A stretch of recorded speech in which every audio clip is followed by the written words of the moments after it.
Alright, Gravidia. Whew, there's a lot to go over with this deck, so let's get right into it. First off, you'll notice that the ride line is not your pure Gravidia ride line. We're actually teching in the Orphist ride line because we're teching in one copy of one of the world cards. Which one are we teching in? Eclipse Moonlight. Why? Because this deck has a problem generating rear guards, and this is a free rear guard on turn 2, which also lets you rush with this deck, which is also very good, especially since your rear guards stay 15 on your opponent's turn, so it's not necessarily as easy as your opponent to, oh, I'm going to kill off the rear guards he rushed me with.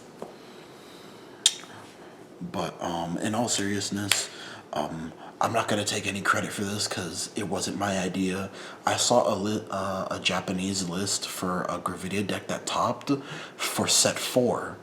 That was, because I didn't, as far as to my knowledge, I wasn't seeing anyone that was splicing in this engine in set 3 Gravidia. I think they were just playing standard Gravidia. But they were splicing in this engine in set 4, and I was like, damn, that's really good, and that makes a lot of sense.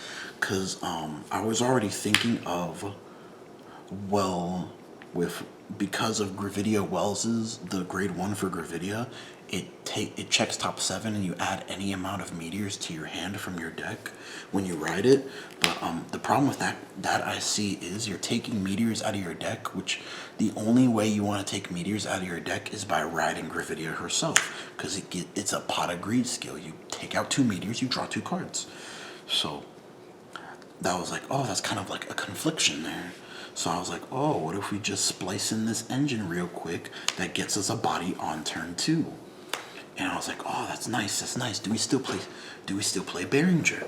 And I was like, oh, does it make sense that Behringer is the ride? No. So I changed it to Cubizia because it gives itself a +5.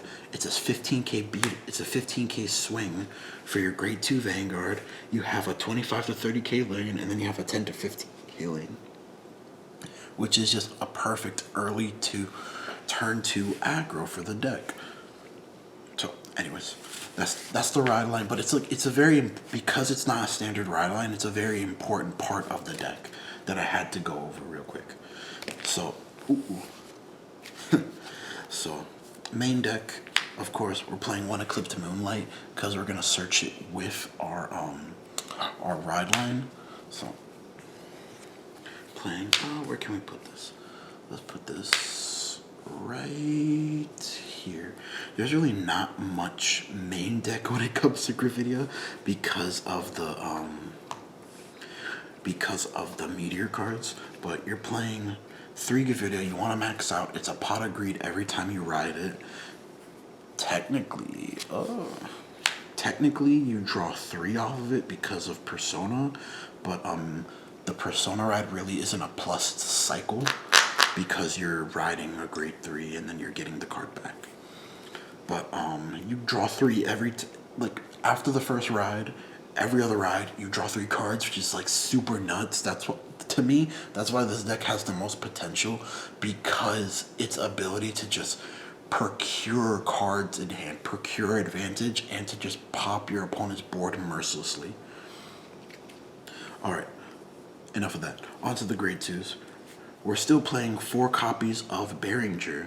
Now, we're not playing her in the ride deck because she is infinitely more useful as a rear guard. Why is this?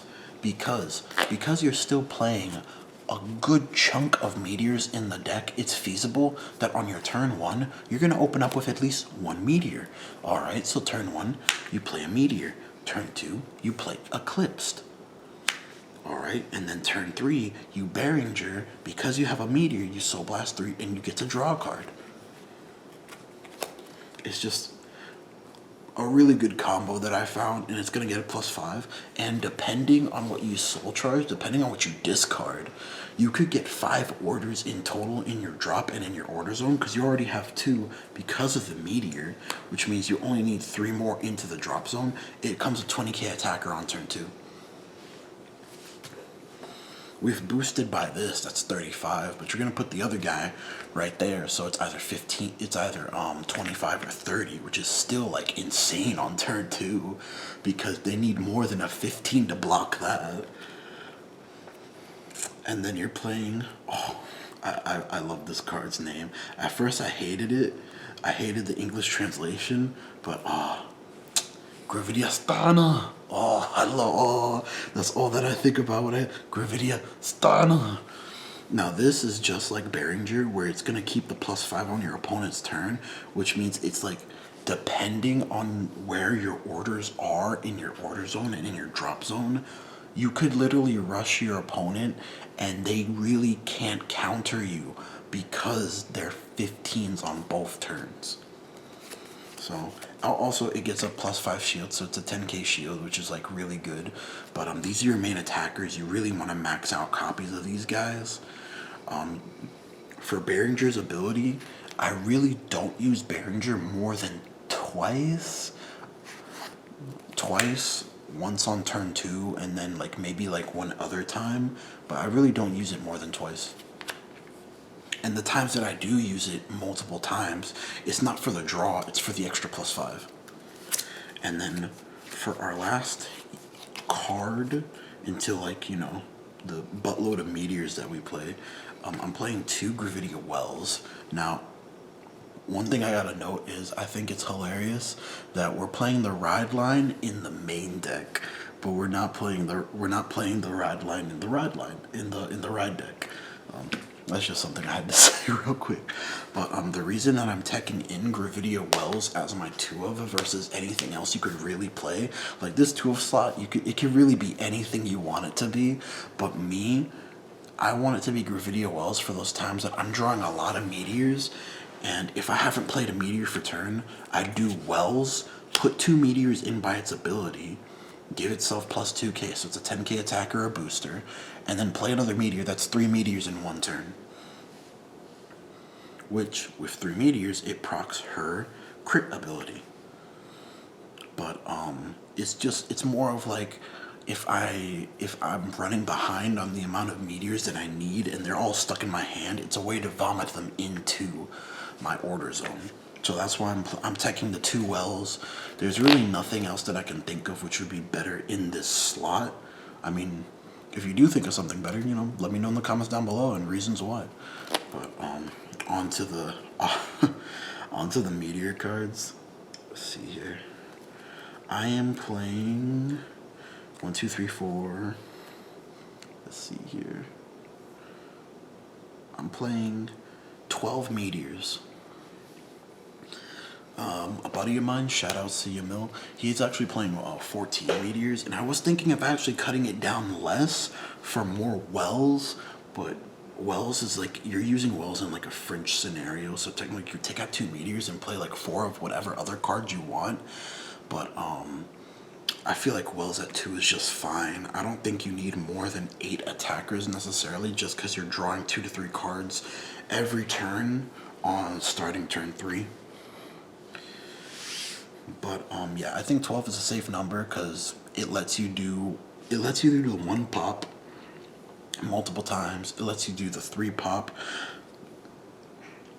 about 3 to 2 times, and then 5. You can get off 5 like once, maybe twice, but you're really not trying to do the 5 unless like you have a good feeling of the trigger stack in your deck, or you're not really doing the 5 unless like you have no other choice. You're gonna lose, you might as well go for it. And if you get at least 1 trigger, front triggers are disgusting in this deck, by the way.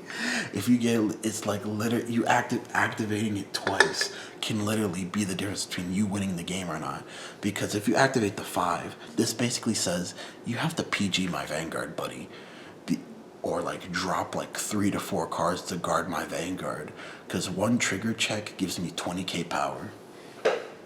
1 trigger check gives me 20k power, and even if it does hit, if I check the crit as a crit by itself, you're like eating 4 damage.